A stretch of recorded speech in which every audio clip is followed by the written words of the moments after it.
नमस्कार, समाचारों में आप सभी का स्वागत है। मैं हूं जया सिन्हा। शुरुआत करेंगे इस वक्त की सुर्खियों के साथ। काशी आज बनेगी शानदार मेजबानी की गवाह। प्रधानमंत्री नरेंद्र मोदी मॉरिशस के पीएम से करेंगे द्विपक्षीय वार्ता।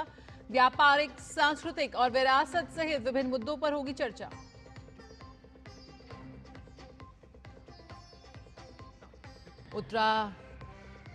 उत्तराखंड के हवाई सर्वे करेंगे पीएम।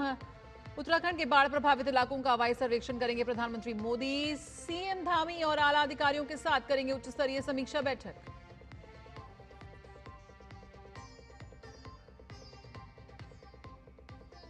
तीनों सेना की 10 महिला अधिकारी आज निकलेंगे इतिहास रचने। आईएएसबी त्रिवेणी पर सवार होकर करेंगी विश्व भ्रमण। राजनाथ सिंह वर्चुअली दिखाएंगे हरी झंडी।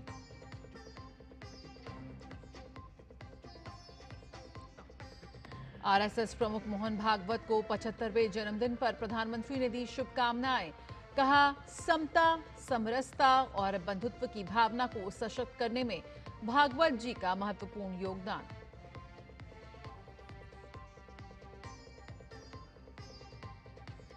और नेपाल में फंसे भारतीयों को निकालने में जुटी सरकार। एयर इंडिया और इंडिगो ने शुरू किया विशेष उड़ानों का संचालन।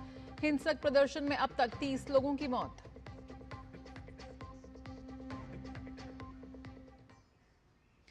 शुरुआत करेंगे इस वक्त की अहम खबरों के साथ, जो कि है काशी से। काशी आज ऐतिहासिक घटना की गवाह बनने जा रही है। यहां भारत और मॉरिशस के प्रधानमंत्रियों के बीच द्विपक्षीय वार्ता होगी। मॉरिशस के पीएम पहले ही वाराणसी पहुंच चुके हैं। उनकी ये यात्रा प्रधानमंत्री मोदी की मार्च 2025 की मॉरिशस यात्रा को आगे बढ़ा रही है। उस समय दोनों नेताओं ने संबंधों को रणनीतिक साझेदारी के स्तर तक पहुंचाया था। देखिए एक खास रिपोर्ट। मॉरिशस के प्रधानमंत्री डॉक्टर नवीन चंद्र राम गुलाम का वाराणसी में भव्य स्वागत किया गया। उन्हें गार्ड ऑफ ऑनर दिया गया, तो वहीं हवाई अड्डे पर उनके स्वागत में भारत की समृद्ध विरासत को पारंपरिक और सांस्कृतिक प्रस्तुतियों के माध्यम से दर्शाया गया। दरअसल आध्यात्मिक दृष्टिकोण के अलावा प्रधानमंत्री नरेंद्र मोदी के संसदीय क्षेत्र के रूप में भी वाराणसी का अपना एक अलग महत्व है। ऐसे में मॉरिशस के प्रधानमंत्री की यात्रा में इसे बेहद अहम पड़ाव माना जा रहा है। वाराणसी में प्रधानमंत्री राम गुलाम काशी विश्वनाथ मंदिर और पवित्र गंगा घाट जैसे प्रतिष्ठित स्थलों का दौरा करेंगे और शहर की आध्यात्मिक और सांस्कृतिक अनुभूति को करीब से महसूस करेंगे। मॉरिशस के प्रधानमंत्री की ये यात्रा भारत मॉरिशस संबंधों के लिहाज से भी बेहद महत्वपूर्ण है। दरअसल मॉरिशस में बड़ी संख्या में प्रवासी भारतीय रहते हैं। ऐसे में ये यात्रा भारत और मॉरिशस के बीच गहरे ऐतिहासिक और सांस्कृतिक संबंधों को भी रेखांकित करती है। मॉरिशस के प्रधानमंत्री की वाराणसी यात्रा के न केवल कूटनीतिक बल्कि प्रतीकात्मक तौर पर भी गहरे मायने हैं। ये दोनों देश के लोगों के बीच गहरे जुड़ाव को तो दर्शाती ही है, साथ ही कूटनीतिक दृष्टिकोण से भी अहम है। अपनी भारत यात्रा के दौरान मॉरिशस के प्रधानमंत्री वाराणसी के बाद अयोध्या, तिरुपति और मुंबई भी जाएंगे। डॉक्टर नवीन चंद्र राम गुलाम एक बिजनेस कार्यक्रम में भी हिस्सा लेंगे। इस साल की शुरुआत में प्रधानमंत्री नरेंद्र मोदी की मॉरिशस यात्रा के बाद ये यात्रा भारत मॉरिशस के संबंधों में एक नया अध्याय जोड़ेगी। प्रधानमंत्री राम गुलाम की यात्रा शांति, प्रगति और समृद्धि के लिए साझा दृष्टिकोण को एक नया आयाम देगी। वाराणसी से अक्षय डोंगरे की रिपोर्ट, डीडी न्यूज। और वाराणसी के बाद प्रधानमंत्री नरेंद्र मोदी आज उत्तराखंड का दौरा करेंगे। पीएम यहां राज्य के आपदा प्रभावित क्षेत्रों का हवाई सर्वेक्षण करेंगे। इसके बाद मुख्यमंत्री पुष्कर सिंह धामी और राज्य के वरिष्ठ अधिकारियों के साथ एक उच्च स्तरीय समीक्षा बैठक की अध्यक्षता भी करेंगे। उत्तराखंड में पिछले दिनों भारी बारिश के कारण भूस्खलन और बादल फटने जैसी कई घटनाएं देखने को मिली थी, जिसमें जानमाल का काफी नुकसान हुआ। हाल ही में केंद्र सरकार की अंतर मंत्रालय टीम ने उत्तरकाशी, रुद्रप्रयाग, पौड़ी गढ़वाल, चमोली, बागेश्वर और नैनीताल जिलों के आपदा प्रभावित क्षेत्रों का निरीक्षण कर स्थिति का आंकलन किया था।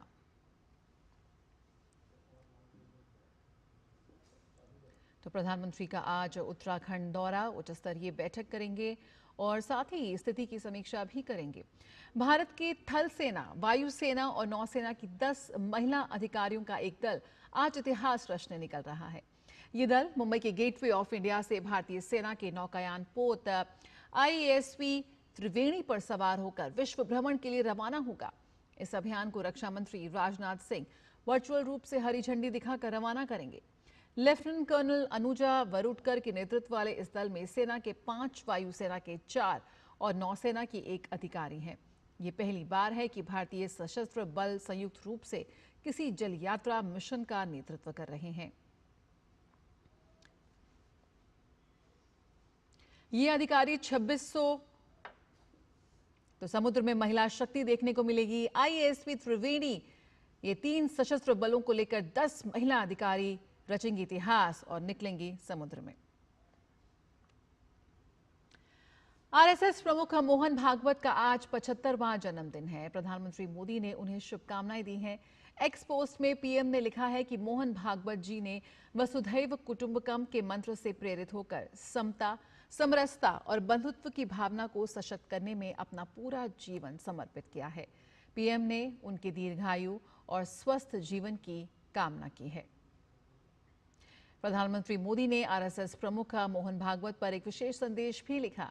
प्रधानमंत्री ने भागवत के परिवार से अपने पुराने संबंधों का उल्लेख करते हुए उनके पिता मधुकर राव भागवत के योगदान को भी याद किया। PM मोदी ने मोहन भागवत को पारसमणि कहते हुए उनके नेतृत्व की सराहना की और कहा कि उन्होंने आपातकाल के दौरान भी संघ कार्य को मजबूती दी। मोहन भागवत के नेतृत्व में संघ में उनके अनेक परिवर्तन हुए, जैसे गणवेश बदलाव, शिक्षा वर्गों में सुधार और टेक्नोलॉजी का बढ़ता उपयोग। PM ने पंच परिवर्तन जैसे समाज निर्माण के अभियानों की भी चर्चा की और कहा कि आत्मनिर्भर भारत और पर्यावरण जैसे मुद्दों पर मोहन भागवत का विशेष फोकस रहा है। उन्होंने भागवत जी के संगीत, पठन और संवाद में रुचि को भी प्रेरणादायक बताया। अंत में प्रधानमंत्री ने मोहन भागवत को दीर्घायु और स्वस्थ जीवन की उनके कामना की। नमो भारत ट्रेन दिल्ली के न्यू अशोकनगर से मेरठ साउथ तक करीब 55 किलोमीटर के खंड पर परिचालित है। जल्द ही इसे दिल्ली में सराय काले खां और न्यू अशोकनगर के बीच भी शुरू कर दिया जाएगा। 27 जून से दिल्ली के सराय काले खां से मोदीपुरम तक ट्रायल रन भी शुरू हो चुका है। यात्रियों की क्या है प्रतिक्रिया, इसका जायजा लिया हमारे संवाददाता गिरीश निशाना ने। हम देश की पहली नमो भारत ट्रेन में मौजूद हैं और ये दिल्ली से मेरठ के बीच में दौड़ रही है। कुछ यात्री हमारे साथ हैं, बात करते हैं। सर क्या कहेंगे, किस तरह का सफ़र मानते हैं इसको? बहुत अच्छा एक्सपीरियंस रहता है, बहुत मज़ा आता है, बहुत कंफर्टेबल रहता है, बिल्कुल जाम नहीं मिलता, आराम से पहुंच जाते हैं हम दिल्ली। पहले 2-3 घंटे लगते थे, एक्सप्रेस वे से अब तो 1 घंटा हो गया, लेकिन स्टिल यहाँ से बहुत कंफर्टेबल रहता है जाना। मैं कम से कम 20-25 साल से अप डाउन कर रहा हूँ, तो उस नतीजे से सबसे बढ़िया बेनिफिट इस ट्रेन के अंदर ये है कि ना तो किसी की जेब कटती है, ना ही कोई चेन स्केप, कोई सामान चुरता है। अगर कोई छूट भी जाता है तो मिल जाता है। सबसे बड़ी बेहतर ये है। मुझे तो बहुत अच्छा लगता है, कंफर्टेबल जर्नी है, टाइम भी अपने अच्छी है। बस में तो बहुत वेट करना पड़ता है। बहुत अच्छा लगा, जाने में आराम मिल रहा है। हम तो ये चाहते हैं कि आगे चले ये गाड़ी बेगमपुर तक, मोदीपुरम तक, नज़दीक हो जाएंगे। टाइम बहुत बचता है इससे और मेरे ख्याल से आने वाले टाइम में बहुत ज़्यादा यूज़फुल है ये। और जितने भी मतलब डेली जो अप डाउन करते हैं नोएडा टू मेरठ, तो उनके लिए बहुत बढ़िया है। टाइमिंग का एक बहुत बचत होती है मेरठ के लोगों के लिए, और सरकार की तरफ से बहुत ही अच्छा ट्रेवल का एक साधन है और बहुत फास्ट चलती है, बहुत अच्छा महसूस होता है। बहुत अच्छी ट्रेन है और मैं गाज़ियाबाद जा रहा हूँ। बेसिकली मेरे को फ़्लाइट पकड़नी है, तो मेरे को सबसे ज़्यादा शॉर्ट यही रहा कि कन्वेंस है और टाइमली मैं पहुँच पाऊँगा। नमो भारत बहुत अच्छी ट्रेन चलाई है, बट लेकिन मैं ये चाहता हूँ कि जल्द से जल्द इसको मोदीपुरम डिपो से चलाया जाए। तो कहीं ना कहीं लोगों को उम्मीदें ज़्यादा हैं इस ट्रेन से कि इसको और आगे तक चलाया जा सके, ताकि लोगों को और ज़्यादा यात्रा करने में आसानी हो सके। कैमरामैन राधे कृष्ण तिवारी के साथ गिरीश निशाना, DD न्यूज, मेरठ। और उत्तर प्रदेश के बलरामपुर जिले में नेपाल से लगी सीमा क्षेत्र में विशेष सतर्कता बरती जा रही है। बॉर्डर क्षेत्र में सशस्त्र सीमा बल एवं पुलिस के जवान संयुक्त गश्त कर रहे हैं और जंगल क्षेत्र में ड्रोन कैमरे से नजर रखी जा रही है। सीमा पर सशस्त्र सीमा बल के 22 चौकियों पर अतिरिक्त पुलिस एवं पीएसी को भी तैनात किया गया है। नेपाल बॉर्डर जनपद बलरामपुर का सीमावर्ती अंतर्राष्ट्रीय सीमा शेयर करता है। जनपद बलरामपुर की पुलिस पूरी तरह से सजग है और हम लोग एसएसबी के साथ मिलकर वहाँ पे पैदल गश्त कर रहे हैं। एक्स्ट्रा फोर्स वहाँ डिप्लॉय किया गया है। मुख्यालय से 2 कंपनी पीएसी प्राप्त हुई है और साथ में सिविल पुलिस का कंटिंजेंट डिप्लॉय किया गया है। इसके अलावा जो एकमात्र एंट्री पॉइंट है वहाँ भी 1.5 सेक्शन पुलिस बल 24 घंटे डिप्लॉय किया गया है और हम लोग ड्रोन के माध्यम से भी पूरे बॉर्डर क्षेत्र में निगरानी रखे हुए हैं। नेपाल में हिंसक प्रदर्शनों के कारण फंसे यात्रियों की मदद के लिए एयर इंडिया और इंडिगो आज भी विशेष उड़ानों का संचालन कर रही हैं। एयर इंडिया की दिल्ली से काठमांडू और वापसी के लिए विशेष उड़ान का संचालन जारी है। इसी के साथ नियमित उड़ान भी बहाल कर दी गई हैं। एयर इंडिया ने इस त्वरित व्यवस्था के लिए सरकार और अन्य एजेंसियों का आभार व्यक्त किया है। साथ ही यात्रियों से आग्रह किया है कि एयरपोर्ट पहुंचने से पहले वो फ्लाइट का स्टेटस जरूर चेक कर लें। इसके अलावा किसी अन्य जानकारी के लिए 2 नंबर भी जारी किए हैं, 011-693-29333 और 011-693-2999 और 9। इन नंबर पर कॉल करें, जानकारी हासिल कर सकते हैं। इसके साथ ही इंडिगो की स्थगित उड़ानें सेवाएं भी आज फिर से शुरू हो रही हैं। इंडिगो आज से काठमांडू के लिए और वहां से वापसी की निर्धारित उड़ान फिर शुरू कर रही है। इसके अलावा इंडिगो 2 विशेष उड़ान सेवा भी संचालित करेगा। नेपाल में सोशल मीडिया पर सरकार के प्रतिबंध लगाने के खिलाफ हुए बवाल और खून खराबे के बीच प्रधानमंत्री केपी ओली शर्मा इस्तीफा दे चुके हैं। इसके बाद उनके किसी स्थान पर चले जाने से आई राजनीतिक शून्यता को भरने की कवायद तेज हो गई है। आंदोलन का नेतृत्व करने वाले जेन जी समूह में शामिल युवाओं ने कई नामों पर विचार किया है। नेपाली सेना के हाथ में है अभी नेपाल की कमान और देश को पटरी पर वापस लाने के लिए फिलहाल अंतरिम सरकार के चयन पर विचार विमर्श हो रहा है। बुधवार देर रात तक अंतरिम प्रमुख के नाम पर माथापच्ची जारी रही। इससे पहले मंगलवार को हिंसा की लपटों में सिंह दरबार, संसद और सर्वोच्च न्यायालय की इमारतें जलकर खाक हो गईं और देश भर में पार्टी कार्यालयों, मीडिया, स्कूलों और निजी आवासों पर हमले हुए। नेपाल के स्वास्थ्य एवं जनसंख्या मंत्रालय ने जानकारी दी है कि देश भर में हुए हिंसक जेन जी प्रदर्शनों में अब तक 30 लोगों की मौत हो चुकी है और 1600 से ज्यादा लोग घायल हुए हैं। मंत्रालय के प्रवक्ता डॉक्टर विकास देव कोटा के मुताबिक देश के 29 अस्पतालों से जुटाए गए आंकड़ों के आधार पर ये जानकारी दी गई है। अब तक 1611 लोगों का इलाज किया गया है, जिनमें से 274 लोग अभी भी भर्ती हैं और उनका इलाज चल रहा है। इसके अलावा 56 लोगों को गंभीर स्थिति के कारण दूसरे अस्पतालों में रेफर किया गया है, जबकि 719 लोग इलाज के बाद घर लौट चुके हैं। सबसे ज्यादा 436 मरीजों का इलाज सिविल सर्वेंट्स अस्पताल में हुआ, जबकि 161 लोग ट्रॉमा सेंटर और 109 लोग एवरेस्ट अस्पताल में भर्ती हुए हैं। तो नेपाल के स्वास्थ्य एवं जनसंख्या मंत्रालय ने ये आंकड़े जारी किए गए हैं। रुकेंगे एक छोटे से ब्रेक के लिए, जल्द हाजिर होते हैं। अब बने रहिए डीडी न्यूज के साथ। जिन्होंने यूज किया है वो जानते हैं असली हींग का स्वाद। MDH सुपर हींग, शुद्धता का असली तड़का। MDH। जब धरती चीर कर निकलता है लोहे का पत्थर और मिलता है मोंगिया के जोश से, फिर तपता है, पिघलता है और बनता है फौलाद। अब होता है सरिया सारी खूबियों के साथ। मोंगिया स्टील, मजबूत देश का मजबूत सरिया। LIC लाया है unit linked insurance plan index plus. जीवन बीमा पाइए और निफ्टी स्टॉक्स के साथ अपने मार्केट रिटर्न्स को तेजी से बढ़ाइए। इस अट्रैक्टिव कॉम्बिनेशन के साथ अपना कल सुरक्षित कीजिए। सिर्फ 2500 रुपए मंथली प्रीमियम से शुरुआत कीजिए। आज ही LICindia.in पर जाएं। दादी के हाथों का जादू और खुशबू से महकता घर। MDH गरम मसाला, असली मसालों से भरा हूँ मैं, क्योंकि हर रिश्ता है स्वाद से जुड़ा। ब्रेक के बाद स्वागत है। अमेरिका के युवा कंजर्वेटिव नेता और राष्ट्रपति डोनाल्ड ट्रंप के करीबी सहयोगी चार्ली किर्क की बुधवार को गोली मारकर हत्या कर दी गई। किर्क यूटा वैली यूनिवर्सिटी में एक कॉलेज कार्यक्रम में भाषण दे रहे थे, तभी उन पर हमला हुआ। चार्ली पर यह हमला उस वक्त किया गया जब वे छात्रों के साथ प्रश्नोत्तर सत्र में शामिल थे। इस हमले का वीडियो सोशल मीडिया पर वायरल हो रहा है। मौके पर अफरा तफरी मच गई और लोग चीखते भागते नजर आ रहे हैं। FBI के निदेशक काश पटेल ने कहा कि वे घटना पर करीबी नजर रख रहे हैं और मामले की जांच की जा रही है। पुलिस संदिग्ध हमलावर की तलाश में जुटी है। चार्ली किर्क की गिनती ट्रंप के करीबियों में होती थी।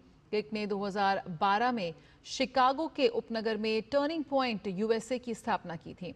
इस संगठन का मकसद कॉलेज कैंपसों में कम टैक्स और सीमित सरकार की विचारधारा को बढ़ावा देना था।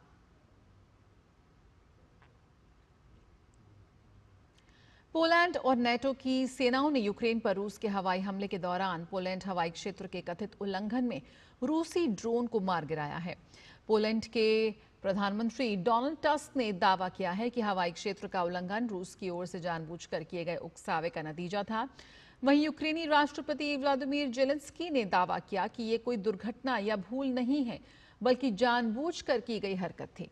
लेकिन रूस ने पोलैंड के बयानों को निराधार बताते हुए उसके आरोपों को खारिज कर दिया है।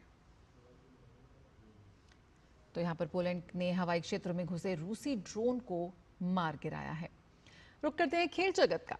जापान की राजधानी टोक्यो में होने वाली विश्व एथलेटिक्स चैंपियनशिप के लिए तैयारियां पूरी हैं, लेकिन इन तैयारियों पर मौसम की मार देखने को मिल सकती है। दरअसल इस समय टोक्यो में बेहद गर्मी है, जिसके चलते वहां लू का प्रकोप देखने को मिल रहा है। विश्व एथलेटिक्स के अध्यक्ष सेबेस्टियन कोए के मुताबिक ये स्थिति टोक्यो में आयोजित होने जा रही विश्व एथलेटिक्स चैंपियनशिप के लिए चिंताजनक है। जापान की राजधानी टोक्यो में इन दिनों प्रचंड गर्मी का रूप देखा जा रहा है। हाल ये है कि बाहर निकलने वाले लोगों के हाथों में इस तरह का मिनी पंखा नजर आ रहा है, जो उन्हें त्वरित रूप से गर्मी से राहत दे रहा है। राहत के रास्ते आम लोग जरूर निकाल रहे हैं, लेकिन गर्मी का ये रूप यहाँ होने वाली विश्व एथलेटिक्स चैंपियनशिप के आयोजकों के पसीने अभी से छुड़ा रहा है। प्रतियोगिता शनिवार से शुरू होनी है, जो कि 21 सितंबर तक आयोजित होगी। विश्व एथलेटिक्स के अध्यक्ष सेबेस्टियन कोए भी टोक्यो की गर्मी से चिंतित दिखे। हालांकि इसके साथ ही उन्होंने कहा कि इस तरह की चुनौती का उनकी संस्था लंबे समय से सामना कर रही है। मुझे नहीं लगता कि इसमें कोई छिपाने वाली बात है। कुछ चुनौतियां टोक्यो में हमारे सामने हैं और ये चुनौतियां टोक्यो ओलंपिक के दौरान भी थीं। लेकिन इस बात को मैं पूरे गर्व के साथ कह सकता हूं कि हमारी संस्था के पास इस पूरी चुनौती से निपटने और विश्व की बेहतरीन स्वास्थ्य सेवा रखने की क्षमता है। विश्व के किसी भी दूसरे खेल की संस्था की तुलना में हमारी संस्था कहीं आगे है। इसमें कोई आश्चर्य नहीं कि हम इस तरह की कुछ चुनौतियों का लंबे समय से सामना कर रहे हैं। वैसे एक रिपोर्ट के मुताबिक जापान में गर्मी का ये रूप 127 साल के बाद दिख रहा है। जापान के कई शहरों में तापमान 41 डिग्री से ऊपर है। टोक्यो ओलंपिक के दौरान एथलेटिक्स के कुछ इवेंट्स को शिफ्ट किया गया था, लेकिन इस बार इस तरह का कोई बदलाव नहीं है।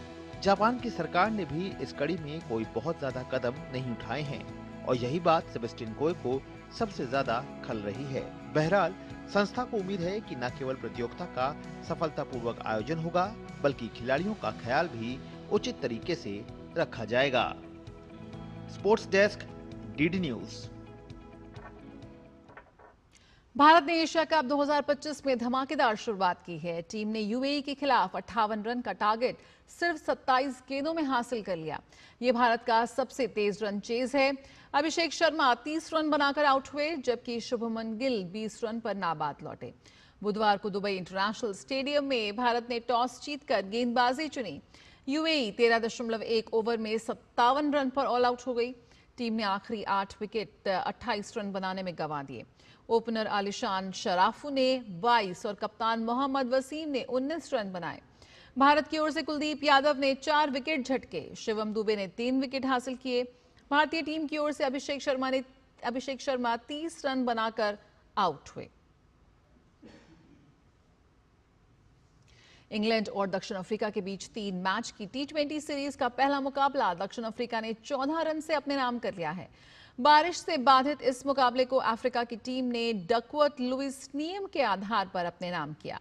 बारिश से बाधित इस मुकाबले में दक्षिण अफ्रीका ने 7.5 ओवर ही बल्लेबाजी की, जिसमें दक्षिण अफ्रीका ने 5 विकेट खोकर 97 रन बनाए।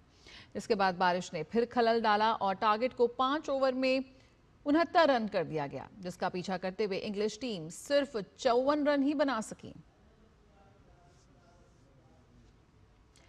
आज से 24 साल पहले 11 सितंबर 2001 को पूरी दुनिया ने वो मंजर देखा जिसने इतिहास बदल दिया। न्यूयॉर्क के वर्ल्ड ट्रेड सेंटर पर अलकायदा के आतंकियों ने हमला किया। यह आतंकी वारदात सिर्फ अमेरिका ही नहीं बल्कि पूरी दुनिया की सुरक्षा व्यवस्था को इस वारदात ने हमेशा के लिए बदल दिया।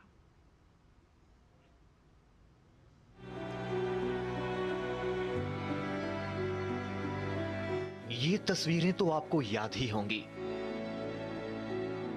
शायद ही इन तस्वीरों को दुनिया का कोई भी आदमी भूल सकता है। ये था दुनिया का सबसे बड़ा आतंकवादी हमला जिसने महज 15 मिनट में पूरी दुनिया को दहला दिया था।